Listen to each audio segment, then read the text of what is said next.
future will make us. We're stronger than that.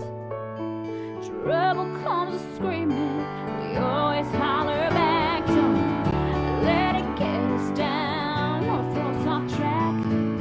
Put us down together. Welcome to We the People, brought to you by concerned citizens of the Fort Wayne 912 group. We are here today to discuss Common Core. It's a new educational mandate brought to us by the federal government. And we have on our panel Bill Wilkes, Dawn Kazmierzak, and Joy Pullman. So without further ado, we'd like to get to discussing this because there's a lot to say today. For a little bit of background, let's talk about the purpose of education before we talk about what is Common Core. What is education supposed to be about, Bill? Well, the original intent by our founders, if you read through, there's a great book, The 5,000-Year Leap by Cleon Skousen. That book talks about the original intent by our founders was that education to the public was to do two things, teach two things. Teach politics and morality. And the reason for that was that they knew that a free society could not remain free if they were ignorant. However, the problem is that's all changed. The purpose in that also can be really expanded upon, because part of the problem was that when we had slavery in this country, it was illegal to educate a slave because an ignorant person is easier to control. So that's why the founders felt that it was so necessary that everybody understood how politics worked, and that a free society needed to be just and moral. You know, that's really curious considering the age that young people left formal education in the pioneer days. When you think about educating them about politics. Nowadays, we're really concerned about, people getting a job when they get out of high school. So we hear all about education as workforce development, like it's some training program, a 13-year, 12-year training program for somebody to be able to get a job. But the curious thing is, there's lots of curious things, is that when you educate someone to be a citizen, the job preparation kind of comes along with that really well and naturally, making a person able to think, to communicate, to function in the world, to compare different ideas and really be a fully participating human being in their society, as opposed to kind of a drone on an assembly line who's just given, basic tasks that he or she is able to complete. The whole, even though people are nervous about public education or are nervous about being able to get a job when young people graduate, I think it's funny that when you focus on only job skills, technical abilities, and workforce preparation, then you lose both the citizenship and the broad-based workforce preparation that comes from a more classical education. In leaving out the values, you really leave out the ability to have liberty. Liberty is different than freedom. Freedom is a status, or like a kingdom or a serfdom, but liberty really requires the ability to discriminate right from wrong, to have a moral basis by which you judge things and by which you exhibit self-restraint in order to have self-government. So if we leave out, it's part of a little inquiry that I have with many educators and many principals. And I say, where are we teaching local self-government? Is your school teaching that? Do you teach about how the local city council works or the local township? And they say, no. And I said, is it all just about the big federal government? And they said, no, it's not even that anymore. It's all about the big global government. We don't even deal too much with America anymore. And this is what's happened, is that we really have citizens that do not know or appreciate what Thomas Jefferson had said. Even though he was a Virginian, he actually pointed to those northern states and saying they have got it with these small local townships where it is really the local people that were really parishioners from a congregation that administered that self-government. And we've really lost sight of that. So what's the history of Common Core? Is this something new? Where does it come from? Well, Common Core is partly new and partly a continuation of a really long train of educational quote-unquote reforms for the past, several decades. So basically, just for people to understand, Common Core is what they call education standards. So it, lays out what children should be able to do and able to test accurately in K to 12, in English and in math. So Common Core started in 2008, 2009. people who want nationalized education, national education standards and testing have, for several years tried to get it, but they were not successful trying to get it through Congress in the early 2000s with Goals 2000. The Congress shut down that attempt, 99-0. They voted entirely against national education standards. So according to the Brookings Institution, there's a paper they put out that says, well, so that was didn't work very well. So the folks who wanted that kind of system instead decided, well, we have to make it look like states and localities are doing this because Americans don't like the federal government telling them what to do in their local schools. So they did just that. So 2 organizations called the National Governors Association and the Chief Council of State School Officers, they have nice titles, but they're nonprofits that are basically lobbying organizations. They're privately controlled Washington, D.C. organizations that get a significant amount of their funds from the federal government. So they got together and they basically assembled a bunch of consultants in 2008 and 2009 to write what became Common Core. So if you look on their websites, you'll see, and when they talk to people about Common Core, they'll say, we had input from teachers, we had input from State Department of Education officials, professors, and so on and so forth. And on their official list of people who contributed to Common Core, there's 135 people. 1 in 60 of which is an actual classroom teacher. But I actually talked with several of the people who was on that list of 135 people as contributing to Common Core to write up what they thought kids should be able to know in every grade. And they told me that they had no power over what went onto the standards. They submitted their suggestions to the 5 lead writers of Common Core, but they never received back, oh yes, we listened to this, oh we thought this was a good idea, this was a bad idea. They just kind of sent it off into the ether, and the 5 people who wrote Common Core decided what went on. That was the same thing with the public comment period. They had a public comment period where people could say, look, this is what I think about the draft that you put out. But never did they publish any of those comments publicly, which is standard for a government agency to do in public comment periods. And they never responded to any of them publicly, which is also standard. So we have no idea really what the conversations were about Common Core while it's being created. So those 5 folks who had control over Common Core, they're consultants. Only two of them had never written education standards before, and none of them had ever been a K-12 classroom teacher. So they were hired by the organization kind of coordinating Common Core for the NGA and CCSS. So it's called Achieve. And so that was funded by the Bill and Melinda Gates Foundation, which has funded national standards attempts and outreach to governors and parent-teacher associations and teachers unions and so forth for about the past decade. They've poured $163 million into getting people to like Common Core and to create it. So anyway, so all these people, these 5 people, wrote Common Core, and so Common Core came out on June 2nd, 2010, which was after 2 deadlines that the federal government had given states for adopting Common Core in exchange for federal grant money. So a great number of states had said, look, we'll do this thing that nobody has ever seen. We'll trade our state standards and tests for national standards and tests, but we don't even know what they say. They had committed that, signed a contract with the federal government, but then they made good on their contract in the months following June 2nd, 2010, with most states signing on within 32 business days of them being released, largely in rubber stamp, approvals through whenever the next meeting of their state boards of education were. And so then basically the next thing in Common Core is states and teachers are gearing up in the classrooms to do it. And national federally funded Common Core tests come out in the 2014-2015 school year. Is it true that some of the states, though, have opted not to go along with us? Yes, and Indiana is kind of one of them. There are a number of states who really, because Common Core was done behind closed doors and not subject to open records laws, open meetings laws that would apply to a state board of education when they do that sort of thing. People found out about it only after states had done it. When it started being rolled out in their schools, when their child was bringing home new math homework, they said, wow, what's this? Why is this changing? And so in the past year, you've seen 16 states have said, we want to reconsider this. They've taken some legislation. State Board of Education has reconsidered. In Indiana, we're right in the middle of a pause. It basically says, we'll stop the implementation at grades K2, where it was this last school year, while the state legislature holds hearings, or the State Board of Education holds hearings, public hearings around the state.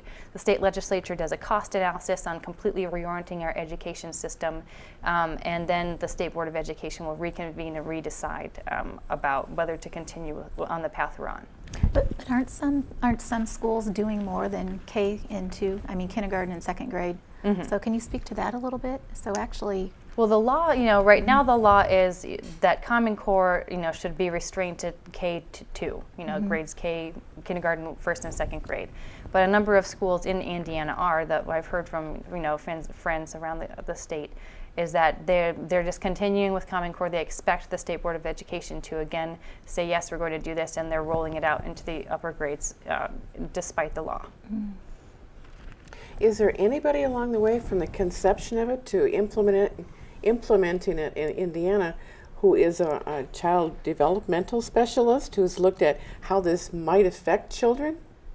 Is there anybody that was on the curriculum that has this title? Well, actually, I looked at all the people on the list of the 135 who helped contribute to Common Core. Not one of them came from Indiana. Oh, well.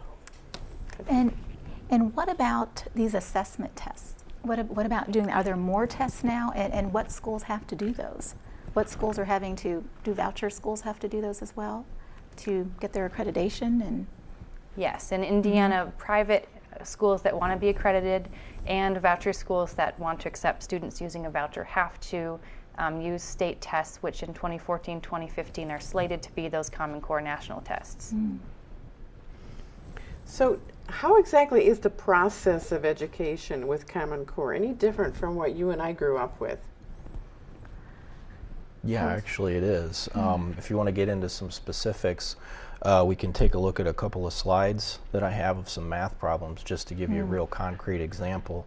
If we can switch over to the slides, your standard algorithm that you typically will see is going to show a simple math problem, 83 times 27.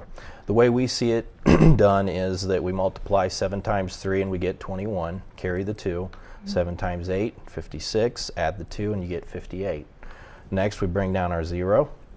2 times 3 is 6, 2 times 8 is 16, and then we add the two numbers together for our answer of 2241.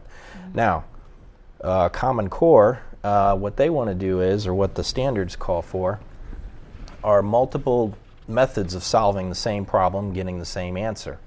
And it's really kind of scripted. So you take 83 times 27 again, and this is called partial product. So they take 80 times 20, 1600.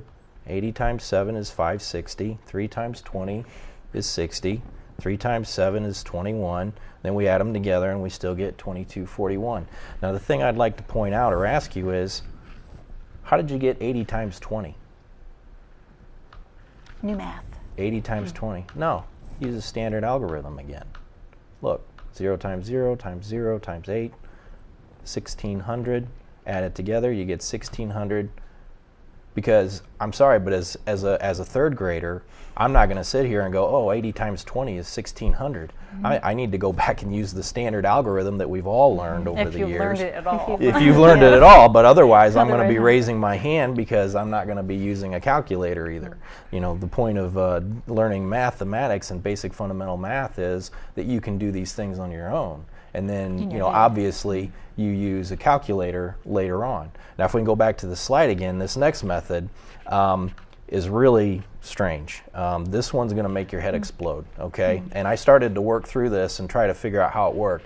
I overlooked one important step, and that was that I didn't take any mind-altering drugs before I started working through the problem. Now, what grade is this? Well, this is, I don't know what grade this would be taught in, but this is two-digit In multiplication. Common Core, students are supposed to be fluent in multiplication by 5th and 6th grade. Okay, there you go. So basically this would be like something you'd probably start working on in 4th or 5th grade, maybe 3rd grade. But, you know, 3rd grade, I think you do basic multiplication tables. So let's go through this next example. Here we have 83 by 27, and then they're going to have on your homework this grid-like form. Okay, so what you do is you go 2 times 3 is 6, and you have to put the 0 up there because there's nothing in the 10 slot. That represents the 10 slot. So then you go 2 times 8, which is 16. Then you go 7 times 3, which is 21. 7 times 8 again is 56. Now the diagonal lines represent the 1s, 10s, and so forth. Okay, so then what you do is you take under the number 8 there, you add everything in that diagonal.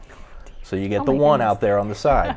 Then you go under the 3 and move down diagonally across the page. So you got 6 plus 5, which is 11. Then you got the next diagonal, add those up, you get 14, and then finally you get 1. Now this is even better, gets better. You have 1, 11, 14, and 1. You take those 4 numbers that you wrote down on the left and the bottom. Then each comma writes the ones, tens, hundreds, thousands, right to left, not left to right, but right to left. And you reduce to single digits by carrying the 1 from each comma, from each space there. Okay, so what we do is we take the 14 and we carry the 1 to the next spot, so 11 becomes 12, and you're left with 4. Then the next one is you take the 1 from the 12 and add it to... No wonder the Soviet project Yeah, didn't so get like this I either. said, after Oh I my took some goodness. mind-altering drugs, I was able to do this math problem. So you end up with the 2241, and then you just take out your commas, and you have your 2241 as your answer. It's really hard for me to believe this is faster than the old method. Or Well, that and- a small, a 9, 10-year-old child is going to be able to remember all of these steps, Yeah. and get them. And even Well, know yeah, and the draw diagonal. the grid. Now let Some me of them show have you trouble with something else. diagonal. Now when you get good at math, I think usually your teacher would challenge you and say, well, let's do a really big number. Okay, so let's take a larger number. Okay, so 6,283, 4627. Multiply those out with the standard algorithm. There's what you get. Now let's put that in the lattice one. Now I didn't even finish this because I didn't have time. So, I mean, you want to talk about a headache and needing aspirin. This is the best, I don't know, either a cure for insomnia or just self-induced confusion. Well, this speaks also to why homeschoolers had thought for a while, well, we'll just do the math the regular way and we'll take the SAT and the ACT and the Stanford 10 and we'll just come up with the right answer. But this is a key because they're going to be testing these steps in between. Yes. And so it's not that you can come up with the right answer and still get the right answer on your test. You have to literally come up with this process of how they're really training people to do it. I've talked to many high school students and they're frustrated now, some of them at having to show their work because some of this is being introduced in some of the areas. And they know how to get the answer, but they can't write it down the way you just tried to do it either. Yeah. And so they're being counted as wrong. And it's really, I think Joy had mentioned this to me too, it's really affecting the attitude that some children, especially boys, have about education. It's very frustrating for them. So It's curious. I mean, no. If you if you have a good math student or you're in upper level math, nobody objects to exploring lots of ways to understand numbers and think about them.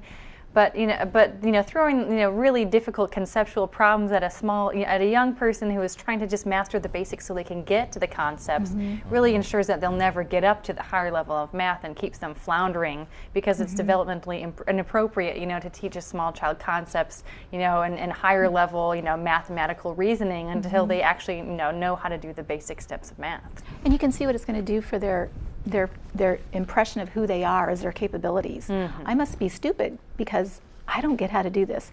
Or I must be stupid because mommy and daddy can't help me. Yeah, well, that too. And so must And be they're really stupid. stupid. So, Or there's so something again, wrong with my parents. there's something wrong with my parents. They really don't know what to do.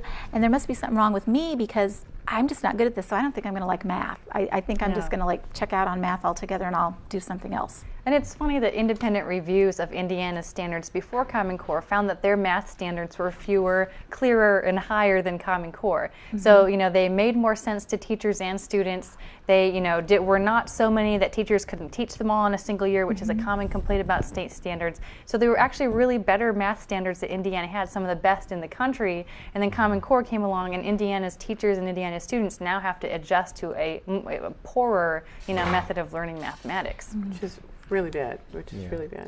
How does this relate to how children are actually learning? What kind of tools, what kind of resources do they have? Is everything in books like we used to have, and then the teacher stands up in front of the classroom and teaches like we used to have, or are things going differently in the 21st century? Well, I can kind of address that because there's another issue that I took some interest in about a year ago, and that was the one-on-one computing model. There's been some local school systems in the area that have adopted this. Now, what that means is that every student gets a laptop. Okay, that's the whole concept. Or an iPad. Or an iPad or some device. Pretty much no more books is the direction that would take us. Now, there's a couple problems there. And one thing that I found in a proposal for one of our local school systems was that in the proposal it stated that the purpose of one-on-one computing, or one of the purposes, was to remove the teacher from the teaching role and turn them into a facilitator. So the idea would be, if you could imagine a classroom, 30 kids, and they're all sitting in front of laptop computers, and the teacher just walks around the classroom checking to make sure they're all on and that they're all working, and that's it. There's no critical thinking. They're just being, essentially programmed by the computer. What grade level is this beginning? This would be all grade levels. All grade levels. It would be all. Now, implementation and stuff is usually a gradual thing over time. They're anticipating doing this with kindergartners? Kindergartners Yes. already have iPads in Wells County. Yeah. Children are given iPads with access to the internet, which they say will be blocked. It tends to be restricted. But it takes time for those to catch on. Another thing that's happening is there's being unvetted curriculums. Teachers are writing their own curriculums, and so those are not published, but those are just put on a website, and they download those. That's happening already as well. And while they may be very good teachers, some of them may not be some of the ideologies that you would want your child to be having, or the methods that might be being introduced. So there's a lot of oversight that is not happening, and so you have your child here in the Fort Wayne area. They log on to the My Big Campus site, where they then get a screen, and it has links to other sites to go to, and you and I know how easy it is to change something on a website. Well, and with Common Core, back to the technology part, we just had the I-STEP tests in Indiana, and it was a disaster because the systems, the computers, could not handle the volume, the workload that they had to put out to service all of the students that were taking the test. Now, my background is in computers. I've done support and tech support, network administration and things, and I actually worked in a local school system. So I've been right there when schools are trying to adopt computer methods of teaching, and it's hard because it is so difficult to keep the computers up and running all the time. If my pencil breaks, I run over, sharpen, and I'm back to work. If my computer breaks, I got to take it down to the technician, if you have one in your building. And a lot of times you don't, because when you start adding computers to your normal functioning building, lights, everything else, you have to maintain them.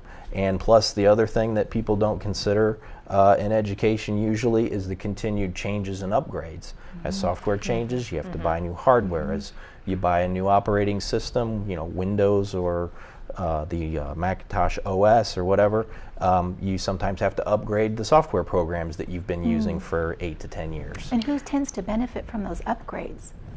The very people that are actually funding Common Core. Yes, those same people Amazing. funding Mr. Common Gates Core. himself. Mr. Yes. Oh my goodness. One thing that Joy talked about was the adoption, and one thing she touched on was the evaluation of the standards themselves in comparison to Indiana's existing standards.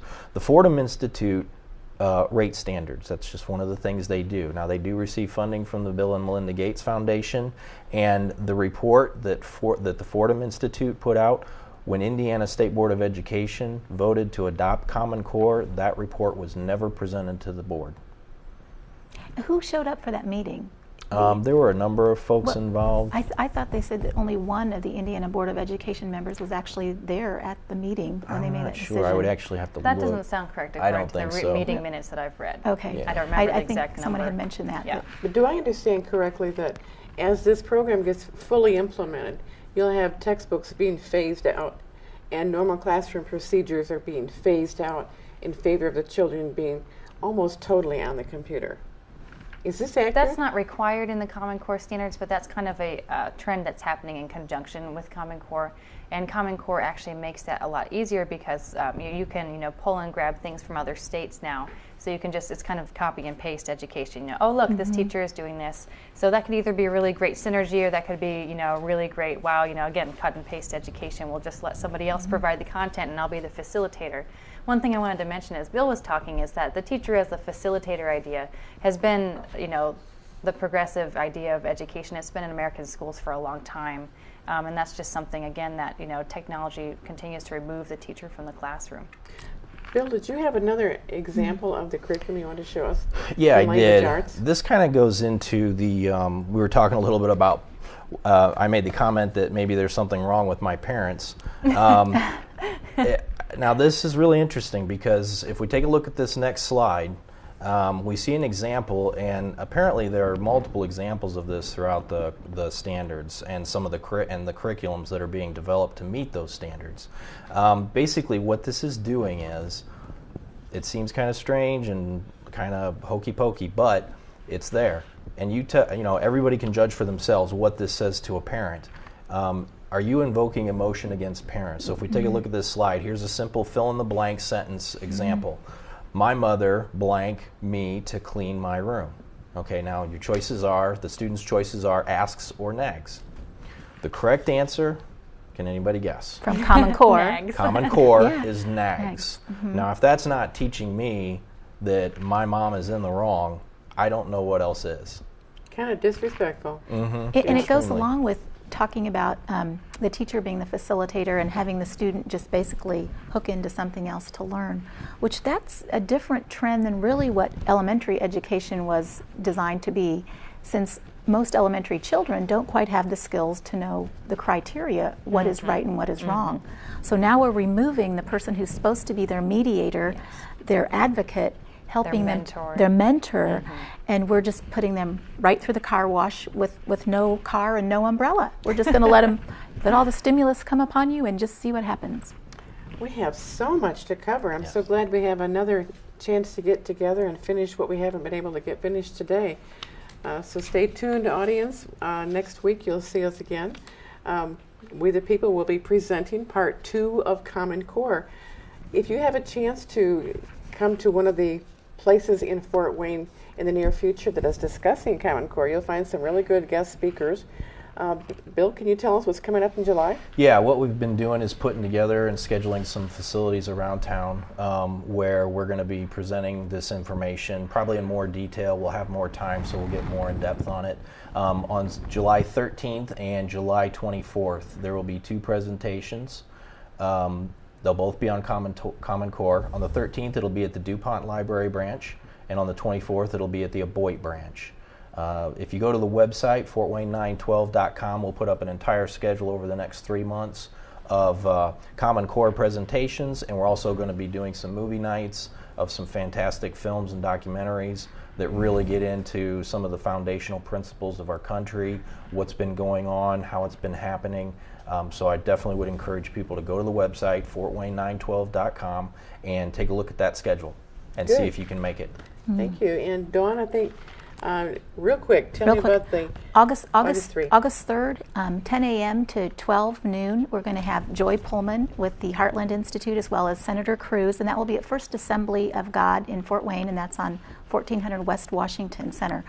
Large facility, so bring everybody you can think of to bring, because There's so much to learn about Common Core. And our children are a precious resource. They are precious to us and to God. We must do everything we can to educate ourselves to protect them. So I would urge everyone to come out to these meetings so that you can pass the word. Common Core has a lot of things in it that we should be afraid of. You'll find out more information in our next session together. So hope you can join us soon. Thank you for being with us.